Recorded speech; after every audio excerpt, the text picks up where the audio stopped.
talked last week about his obviously heroic performance the week prior against Rutgers, leading Michigan to a triple overtime victory. And I believe the title of the video we did that you titled was "Is Cade the Answer?"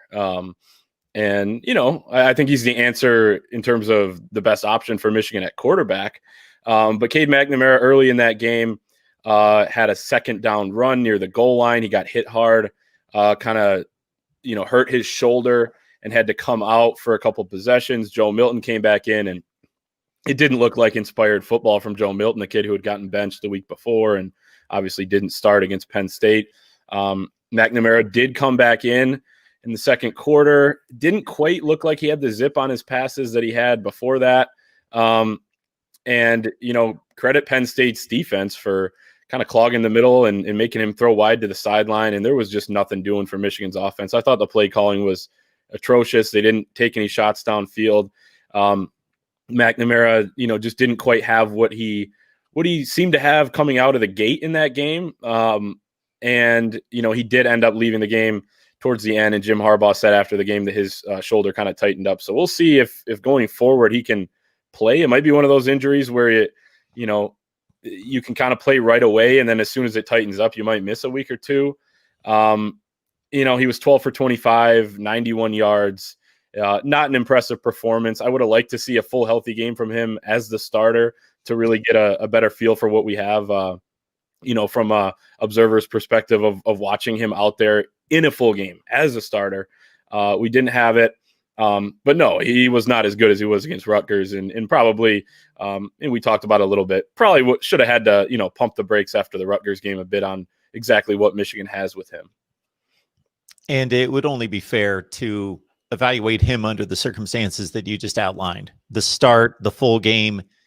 And I know that he came back into the game, but at the point in which he injured the shoulder, it wasn't looking good the way it was. He was letting it hang as he left the field. No. Haskins turned in a nice game at 5.9 yards per carry for 101 yards on 17 carries. And a number of people have been wanting him to get the football more, and it looks like they've committed to him being the number one back. Yeah, and it's been probably the biggest gripe from the fan base and some members of the media. The number one tangible thing, I guess you could say, about what the coaching staff has done this season. They've dealt with a lot at the same time. It's been uninspired football a lot of the time. It's been disjointed. It seems like the offensive play calling is just throwing stuff at the wall.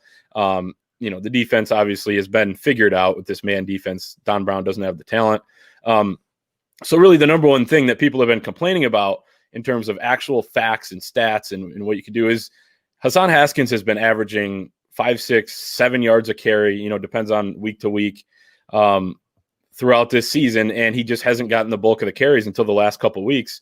Had another really good game. He did rip off a 59-yard run in the first half against Penn State. But this is an offensive line that doesn't give him very big of holes to work with. And, he kind of, if the play's blocked for 2, he runs for 4. If the play's blocked for 3, he runs for 6. He's that type of running back. And, he's not the most talented kid in the world, but he runs just hard as hell. And he, makes the most of every single carry he gets. And it's what you love to see, because there's been so much complaint about this Michigan team. I've mentioned, the word uninspired a couple times, but you can't say that about the way Hassan Haskins has played. There's several other guys out there that are giving it their all and busting their butts, but Hassan Haskins is certainly one of them. He's the bell cow back. They're still going to rotate in some of those other guys that have different specialties. Zach Charbonnet is a kid who was out with an injury last week, but he's a superb pass blocker.